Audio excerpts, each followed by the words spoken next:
First off, everyone needs to listen to your podcast. I think you guys are probably my most favorite industry podcast out there because you guys really teach actors how to actually be entrepreneurs, how to actually market themselves. So I also do feel like every actor should think of themselves as a business person. Okay, it's recording. I can't believe we're back. We've gotten texts, shout out to the people who have, where's the podcast? What's going on? We got a good amount of those. We did. And because I track it, a bizarre amount of ongoing downloads. Well, I'm not surprised. We're wonderful. No, but obviously, when was the last episode we released? Now, August it's been how 8th? many months? August 8th. So it's been about August to September, October. So it's been 3 months, which to be honest with you is not terrible. Where we fucked up was that we should have been communicative about, like, because podcasts take breaks. They take little breaks. Sure. They take the summers off. A lot of people do that. And Yes. maybe we'll continue to take like a 3-month break here and there. But where we went wrong was, well, what happened? Why have we been away, Joshua? What happened? It's all my fault. What happened? It's not all your fault, but I do think that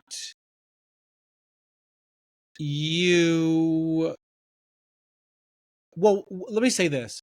A blessing and a curse of mine in general is that once I take something on, it's not like, oh, I just do it perfectly and it's amazing. In fact, quite the opposite. But I do sort of like find a state of this is what it is, and I continue to push through. Like that's a truth of mine. And I definitely don't like quitting anything. You're like, a pro and a con of mine is, unlike you, I'm not a quitter, no. and I'm a man of my word. No.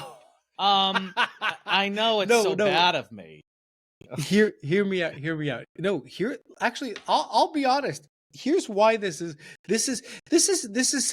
been symptomatic or emblematic of. I'm just not happy with this lighting.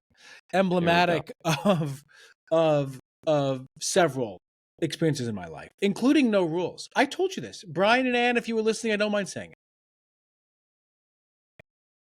It's very challenging for me once I say I'm doing something to go and I'm not, and now I'm not going to do it.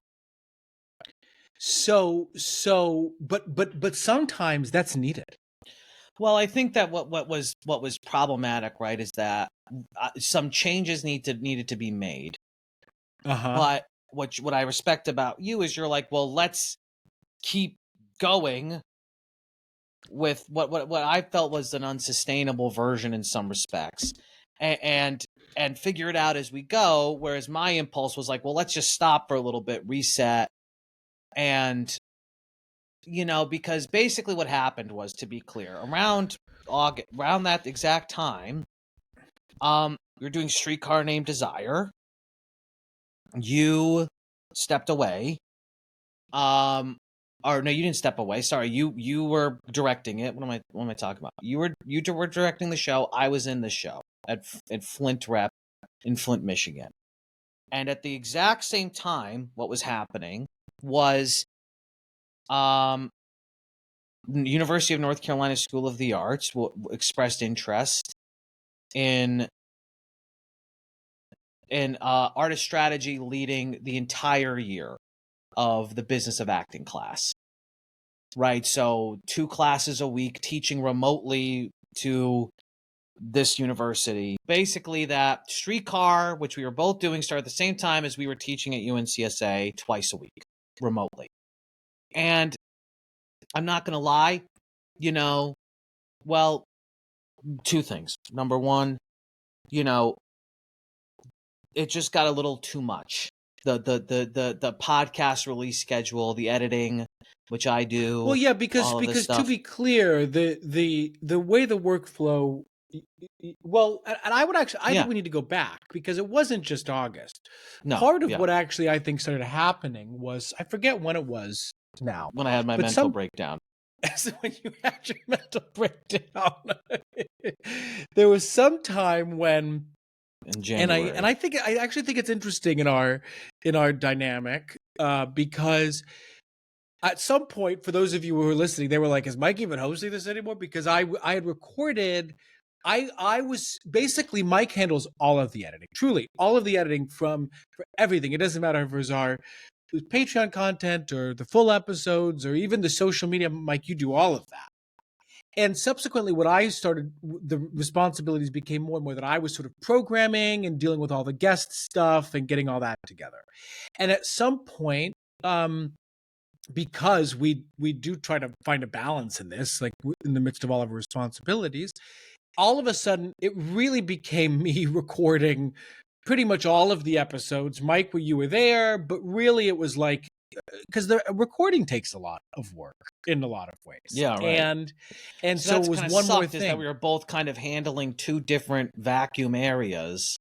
And I don't think you'll disagree. I don't think this is a negative, but I think it's not that you weren't interested in the episodes that we were doing. It's just, I think you in particular were maybe feeling like you were getting feeling maybe disconnected from. Well, I think it's not that I didn't like it's that look, and it's not that I didn't. I actually really liked a lot of the episodes. It's not that I didn't like them. It's that, like, I think it's that, like, there's so much, kind of, I know we're jumping all over the place, but it's like, what's purpose does this podcast serve in some respects? It's like, what is this all about? And, like, I think we're open, it's like I'm very open to what all I know is that there's a lot of benefit that comes from it for me, and people who listen to it like it a lot. And it's like, what I'm missing, and I feel like we have this, so it's not like we don't have this, but it's like what I felt like I was missing in the episodes was like the deeper questions I have about shit, and the deeper things that I'm struggling with, because of course I wasn't programming them, not because that opportunity wasn't there, but because I was trying to manage the editing and all this shit. And so it just wasn't that I'm not interested, it just wasn't reflective of elements that I was interested in as well.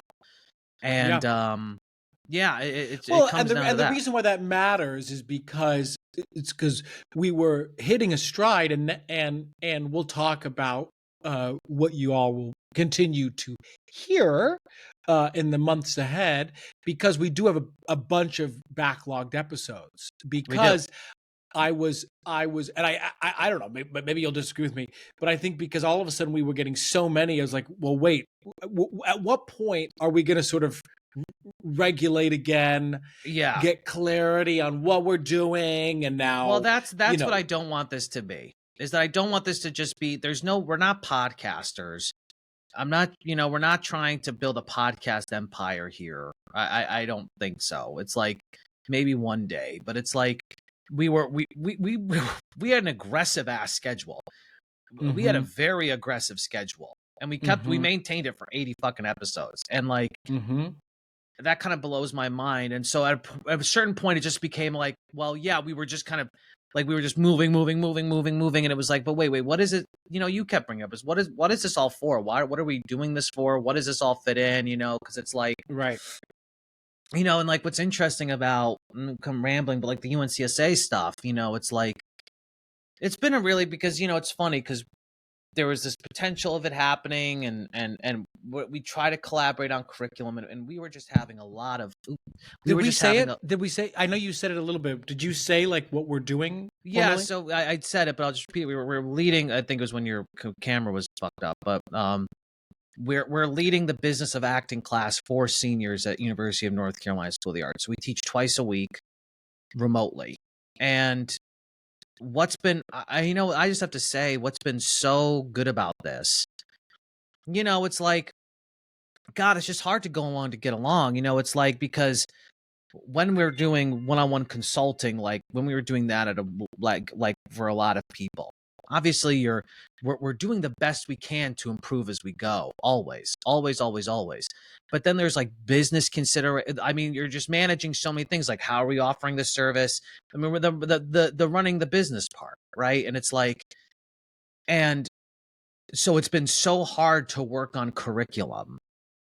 And what's been nice about the UNCSA thing is it's given us an opportunity to just really iron out the kinks in our curriculum. And I think overall our collaboration on it has been good, because earlier this year, dude, remember, I mean, we were getting into like really bad arguments and really bad. I mean, we were having a lot of trouble collaborating on our curriculum because we're in agreement on 85% of things, right? But that extra 15% is the details that are like so hard to fill in, right? It's like, and that's like, and it's minutia, but it's not minutia. It's also like macro minutia, and it's all this.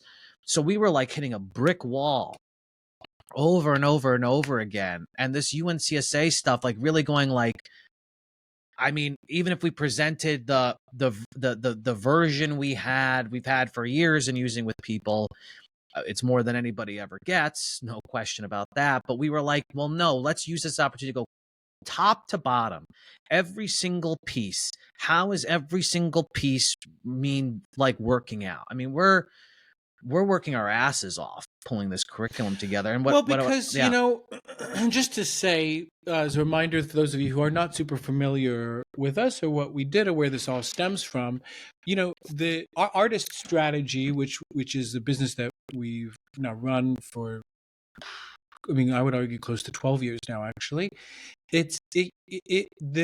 The whole hypothesis or question it posed was, you know, how do artists live sustainably, work and live sustainably, and build those sustainable lives so that they can make art for the rest of their lives. And when we're talking about curriculum, it started to curriculamize itself, so that in the one-on-one work we've worked with mainly mid-career artists, that you know, we were able to offer considerations in a bunch of areas that, while are not wholly new, marketing, financial management, whatever, that how did they relate to us as artists? Not just the content, but by the modes by which it is shared and learned and best understood. And so where the podcast, you know, it's sort of the same idea in a lot of ways. That's what we do, which is have these macro conversations. And I would even argue this is a good example of that.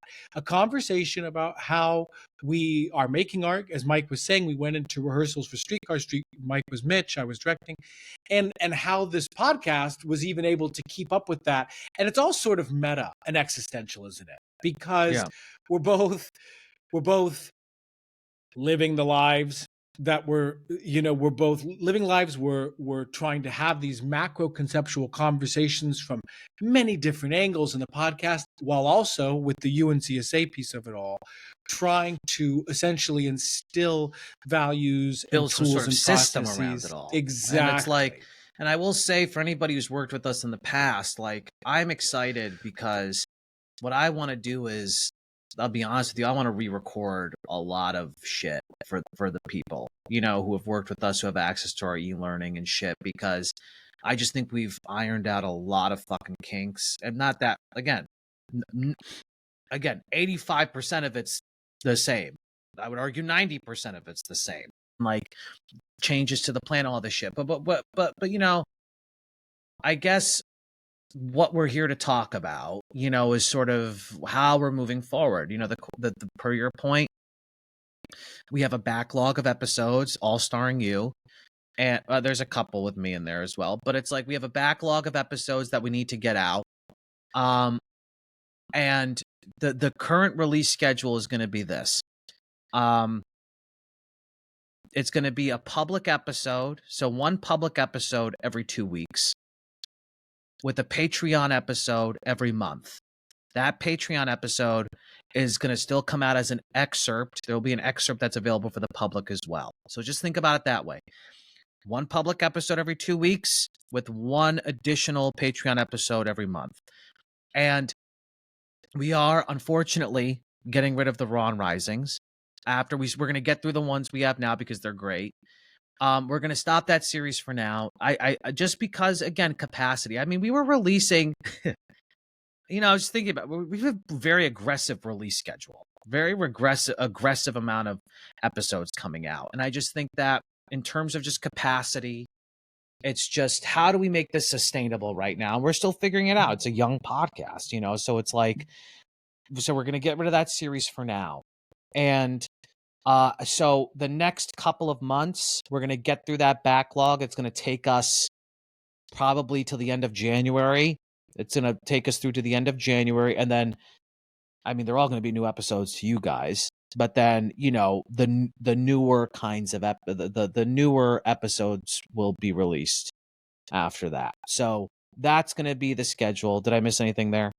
No, but just to say something, so we do have a Patreon per Mike, what Mike was saying, so that besides the 2 public episodes, Patreon members, it's also going to simplify a little bit, and Patreon members will still have access to all early episodes. So Patreon, the full episodes will come out on Patreon on Mondays, with public episodes going out on Fridays. And as Mike said, Patreon members will also have one full episode only available to them, and Patreon members will be able to work with Mike or I one-on-one for those who are looking for some ongoing consulting support. We have our previous one-on-one artists that we worked with. I do want to briefly go back to Mike, kind of in line with that. It's not that we're done working with artists who are in their midst of their careers. It's just, the UNCSA piece for me, it means a lot because I think I've said this for a long time. Wouldn't it be amazing if we could go to where it all begins? Yeah. If we were able to take the concepts of the work, yes, but also just the concepts of the hypothesis, the question that we still ask and have still been asking for nearly 12 years now about how this is all feasible, and just to say why it's ongoing. Well, look at the state of the world. I'm talking about AI. I'm talking about this digital revolution that is ongoing. Talking about, the democratization of marketing, but also art making. We've talked about the monolithic culture being dead in terms of what it means to be a star today. So I say all this because the conversation will forever be shaped and will change the work we're doing at the School of the Arts, and will change the conversation on this podcast. But the reason why the School of the Arts means so much to me is because just today, in our conversation earlier, in our hours of conversation, Mike and I have been working for hours already today. And in our conversation earlier, I kept saying we were talking about financial management, what baby Joshua needed, what I needed, in those early moments when we're thriving off of the dream of what it's going to be when we graduate. And to have people come in and say, yes, lovely, love that dream for you, but also here are considerations that some of them are going to be doing this right now. We see it in the ones who are leaning in, and there are going to be others who are like, who the fuck, I don't give a fuck, I'm going to go and be a star. Great, go with God. Well, please. No. That's just to be explicit, like, of course, like the one-on-one work is always available, and it's like, I mean, we still have clients reach out and working with people, and it's just about, it's fascinating, right? Because this journey with artist strategy, it's like, I mean, what's really nice, I'm just going to be honest here, and it's like, I mean, you've put 10, 12 years into this. I've put 6 years into this, and easily between us, hundreds of thousands of hours, well, easily hundreds of thousands of hours. And what's always been tricky about this model is that we're not famous. We're not, we still struggle with some of these things, a lot of these things. And it's like, and artists are poor. And I'm just saying this because it's like, to go so hard to try and get mid-career artists who may rightfully be suspicious because there's so many fucking scams and shit out there. It's like, to work with us, I mean, it's truly an uphill battle. And you know, being involved with an institution is just a different sort of more sustainable opportunity for us in some ways. Of course. And if not more impactful. Impactful, certainly. I'm just talking about I agree with all the true meaningful, of course, that's behind it all.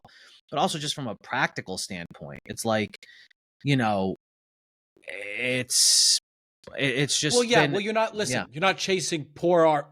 You know, how painful was it when someone's card would decline? Yeah. And we have to go chase after the dollars for that artist's life for it's them terrible. I don't want to do that. I'm 100% with you. And let me also say, you know, it's funny. Not because I blame them. It's just because you don't want to you don't want to be that guy. Yeah. Exactly, because we get it. Oh yeah.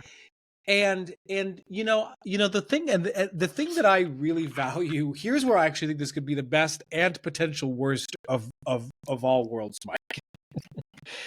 You know, the thing that I love about this podcast, actually, and the thing that I love about the UNCSA work is that it's not that we're, and you said it, it's not that we're speaking from we know all, we are perfect, nothing's wrong in our work. That's not it. And in fact, I think why you guys really like us, really like the podcast, is because we are quite transparent. Yeah. We really are in naming, not only naming struggles, but trying to work through our own personal struggles, you know, ourselves in all of this. And trying to build a system. You know, it's funny, like even secondary income, which we're getting into right now, you know, at the school, or we're about to get into this. It's like, you know, I mean, per your point, there's so many considerations there about how does an artist make money? Like, how does an artist make money? And I'm just going to be plain, like, even in like the version we're arriving at now, which I think is better than the version we've previously had, and we have a version we're thinking of, like, we want to build towards in the future.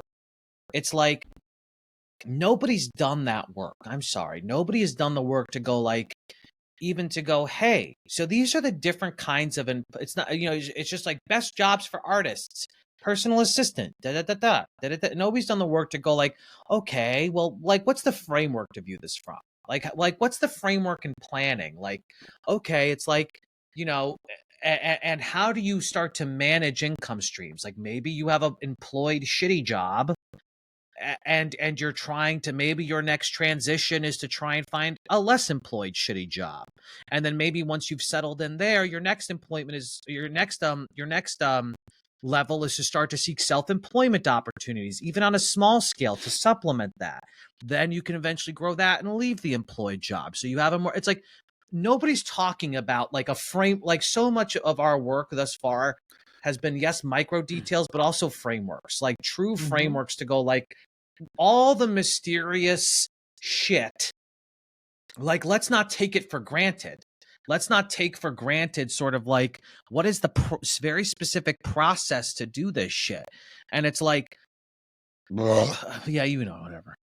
Well, I do, and it's easier said than done, but it's again the thing that one of the things I value a lot. And you know, it's funny when you were saying that we would have some pretty big arguments. One big difference. I mean, there's a lot of differences between you and I. We're so funny because we're so similar in a lot of ways, and at the same time we could not be more different. And but it's partly why I think what we both bring to the table in terms of these conversations, and specifically the building of the curriculum, is we both take actually quite seriously the responsibility, especially with these young artists, of teeing them up for as much of an absolute success, and whatever way that looks like to them, as possible. And it's both, how can we be super specific and clear and helpful and have a point of view, and also not say there's only one way. And this is a really tricky dance. Yeah. Because you both need to offer something that they can try and learn from and understand, while also leaving the pathway open enough that it doesn't feel like it's limiting them or potentially putting them in a scenario that's untrue. Exactly. And so you and I have this dance that we do, which is, again, I think really valuable, because if you and I both thought the exact same way, or both were fighting for the exact same values or ideas, the work would lack nuance. And in fact, while I'm really proud of what I was able to do at the beginning of all of this, I always, even at the very, very beginning, felt things were too myopic, too one-sided, too incomplete, too general. And I feel like it's because of our, specifically, our dynamic in trying to understand these pieces, that we're able to compromise, which is why. Yeah. Sorry, this is more just a combo between us. But even earlier with the financial work, I was saying, like, even if sometimes it's frustrating, it's how we can use it to build on the other, and it's not about yours versus mine. It's like perspectives and coming to a compromise. Well, what's hard, what I've realized too, is based on what you're talking about too, is that like first level principles are not easy, right? Like, first level principles are not easy. By first level principles, I mean, like, the general idea, like, you need to make work, or you need to manage your money, you need to save money. Those are not terribly, I mean, those are, yes, those are the foundation, is first level principles. But then the thing is, right, is that people jump from first level to immediate application, which I'm not saying is bad. Get into it. It's like, where you and I, because we don't care, per your point, we don't care. I don't care how somebody wants to lay out their planning or goals or anything. I don't give a shit. I don't give a, because we have a very prescriptive, our system has gotten even more prescriptive than it has been. Not because that's the way, but because where the gap was second level. It was the jump.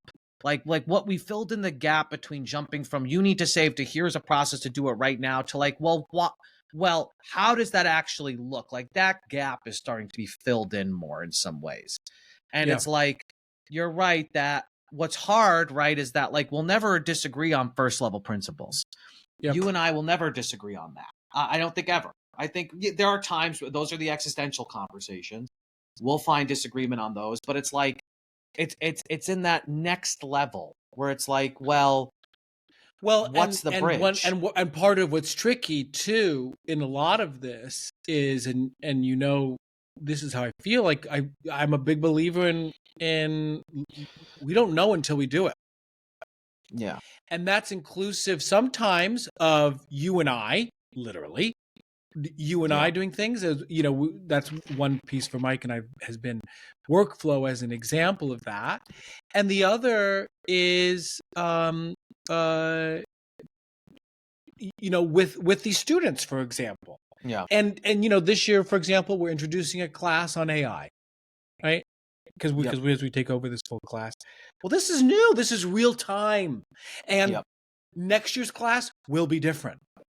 And but that's a real benefit at all this. But actually, going back to how the podcast fits in and why this has been kind of a balancing act, right, is because we're constantly in this state, and one of the things I think was actually smart heading into Streetcar was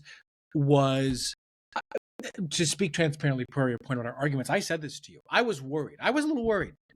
And you said you weren't, which was interesting to me, because I was worried about, here's why I was worried about the dynamic we were going to have in Streetcar.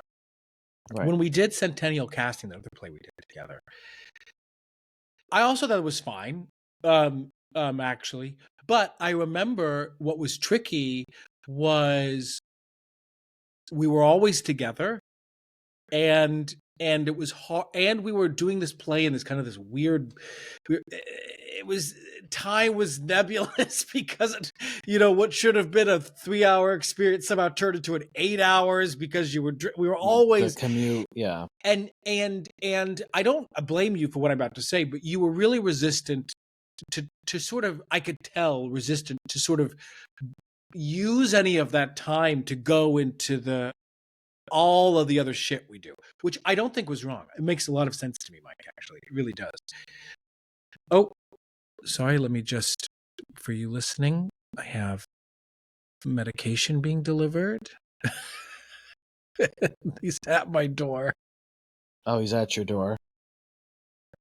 And I might have to, let's see if he just leaves it or I have to sign for it. Sorry. No problem. I want to show the listeners all my medication now. Oh, it's nothing. It's for my I get cold sores. I'm on beta blockers now. That kind of. Oh, you've been doing the beta blockers, dude. Yeah.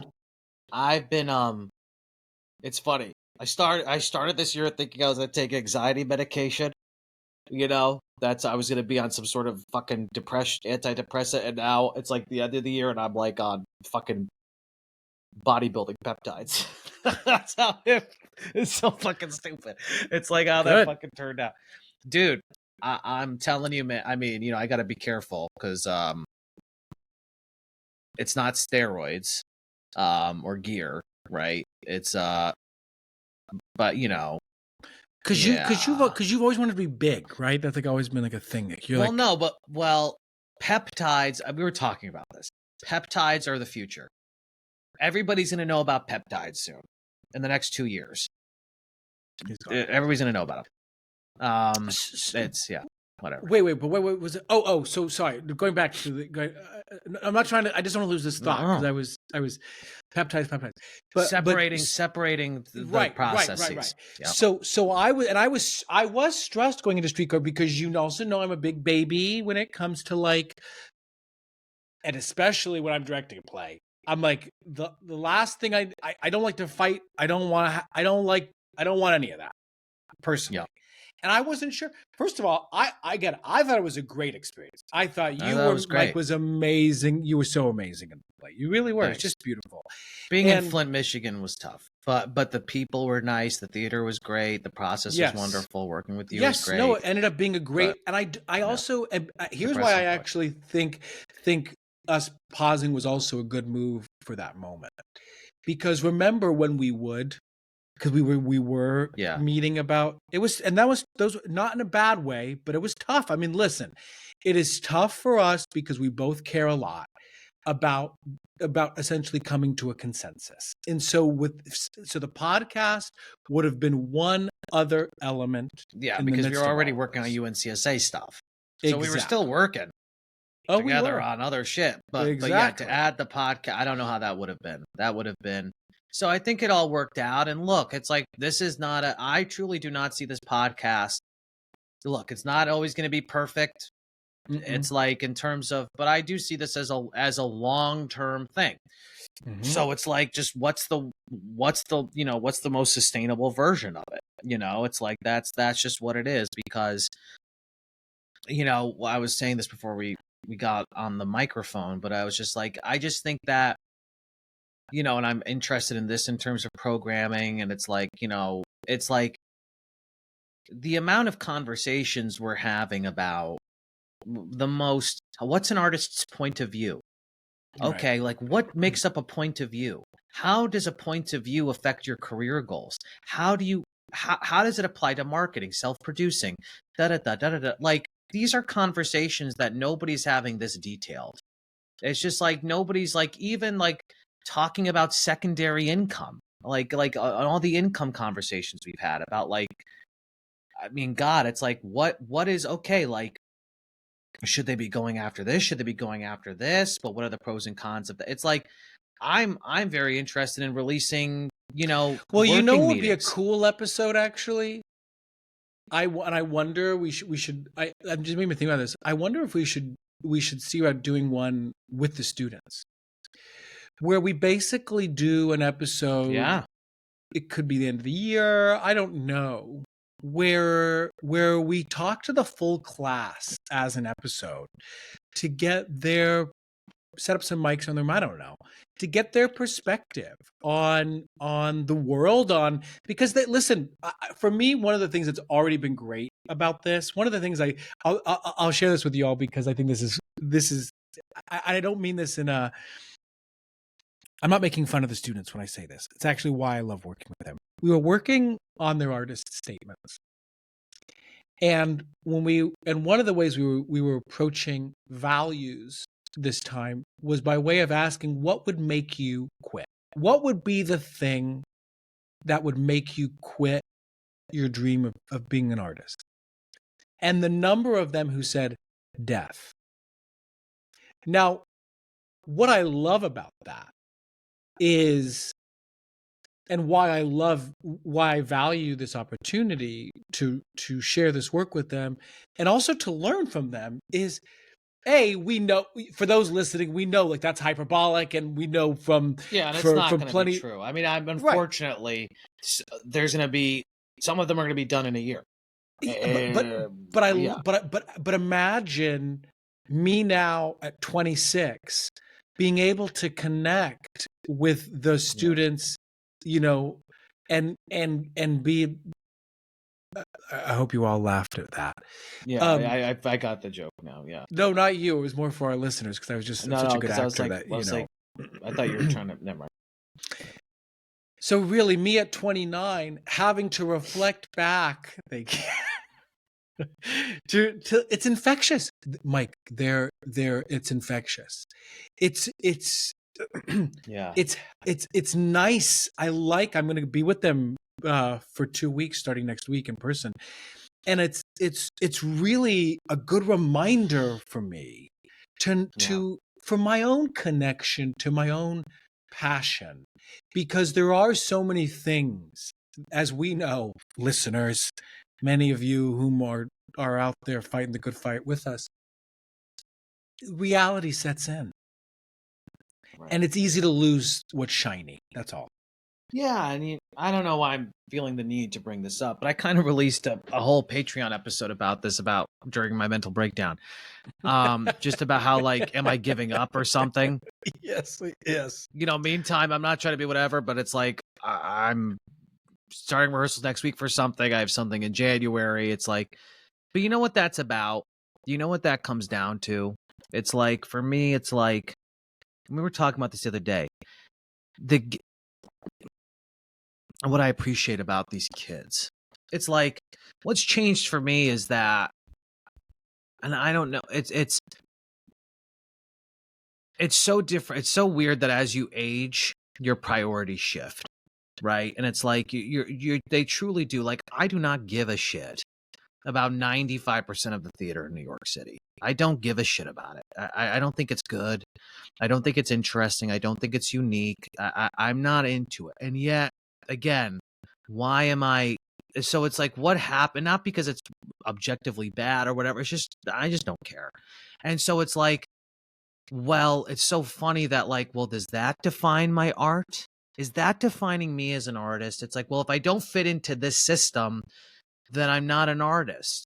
If I don't get an agent, that must not mean I'm an actor. It's like, you kind of hold the standards, the societal standards, because it's such an ambiguous thing, what it means to be an artist. It's such an ambiguous, sure. So the standards of, like, oh, I'm doing this, are like, am I being accepted into this system that I don't really give a shit about? I am so, it's fun. I was telling you this the other day, like, I went through my professional network sheet and I just deleted like 100 names because I'm like, why? Mm-hmm. Like, I truly do not give a shit. Like, I truly, like, and that was me putting them there. Again, it was coming from the scarcity mindset shit. It's like, because they are a fancy filmmaker, or because they're like, or because, like, oh, they make up, but I didn't even like their fucking movies. I didn't even like them. And yet they're on my list because it could go somewhere. It's like, and no, it's like, it doesn't get rid of the idea, right, of, like, working hard It's just, what are you working hard to do? Are you working hard to create a life where it's like, well, how do I'm kind of just like, there are my people. There's my people in the world. And it's like, those are my artists. And, you know, I'm interested. Of course, I always want to meet new people and watch new work and find, but it's not like I need to find the next person who's going to take me, or like, who's the hottest people out there. And I don't give a shit. It's like, well, so how am I going to make it work with my community? How am I going to make a living with my community? How am I going to make money not working at these off-Broadway theaters that I don't give a shit about, but making my own work? How do I, because I still am going to do it. I still want to do it all, but I just don't need to do it in that context. I don't give a shit. I just don't care. I don't know why I brought that up, but it's like, there's just been a lot happening. And what's been interesting too, and the last thing I'll say about just like what's been interesting about this, because this is coming out near the end of the year, you know, this is like one of the first times in my life where I'm feeling much more financially stable in some ways. And I'm finding, you know, with all of the different things I have going, all of these things we've built up and da-da-da-da, it's like, oh, like I see a sustainable future, like in some respect, like even if I was, of course, always climbing the next mountain, but even if my life was like it is now forever, that would be just fine. Like, I'm like, that's not bad. Of course I want more, but I'm like, that's good. Like, I'm kind of reaching, of course, it could all crash and burn tomorrow, but that's also just a weird experience too, that it's like, you know, stop chasing the shit that's not fucking important. Stop chasing the shit that's like not, that is just, it's like, you gotta follow your heart. You gotta follow your artistic. The question just then is that how do you make it work? That's the only question, right? That we're trying to deal with. And it's not easy, nor is it simple. It's very complicated. How do you make it work? You know, I don't know. And specific to the person. Well, obviously, so for those of you who made it through to the end here, these are the ongoing conversations we have, you know, here at La Creative Risk Podcast. I really am excited for the next many episodes. I'm looking at them right now, our schedule. Love the conversation with Molly. Love the conversation with that stylist, George Russia. There's a lot of great ones. So thank you for being continual listeners. If you want more, please do check out our Patreon.